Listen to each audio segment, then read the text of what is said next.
Well, good morning, my friends. Welcome to Live Inspired with John O'Leary, Wednesday morning style. I am thrilled to be with you today.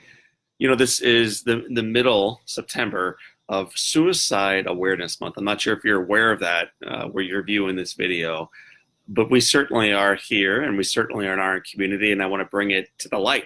I think too frequently that kind of stuff is kept in the shadows, and it deserves a strong position in the light so we can talk about it.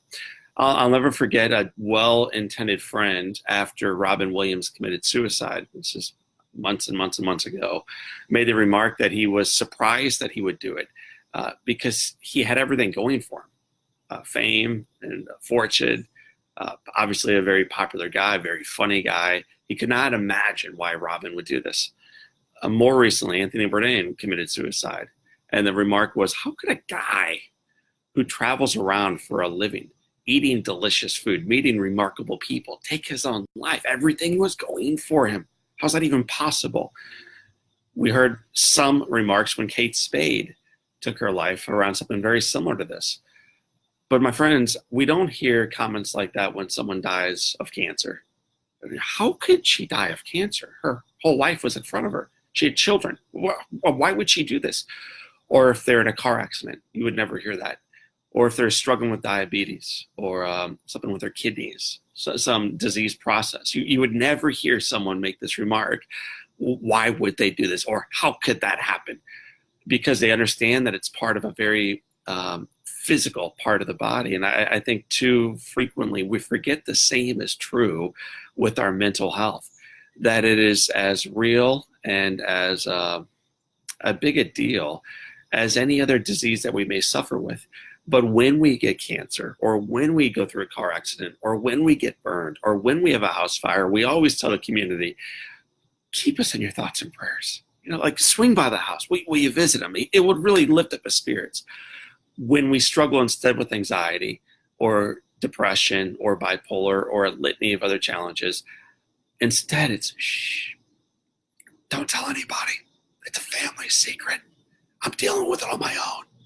We keep it a secret. We keep it to ourselves. And I think what we this month are trying to encourage all of us, and we'll try to lead the way, is to bring it into the light, to discuss it, to own it, to talk about it as a community so that we recognize again, as we did last week, that we're not doing life by ourselves, that we are absolutely in this thing together. You are not on your own.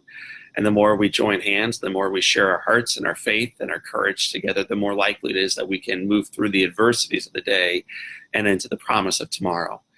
I had the great pleasure this week of interviewing Adam Caden Holland.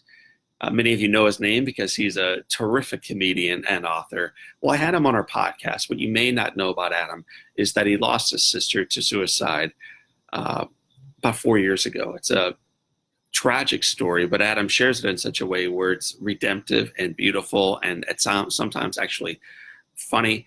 He's an amazing guy. He took an hour to be with us on the Live Inspired podcast. It's a great time to check it out. So on your way to work, as you're diving through your week, I encourage you to check out Live Inspired with John O'Leary. Click on the Adam Caden Holland podcast. You're going to love it.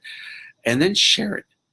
I think that with the way we can start pushing back the challenges of the day as it relates to mental health is to talk about it. Start with awareness, then move forward from there. So Keith and Lindsay and June and Jessica and everybody else tuning in, I want to thank you for being part of our community.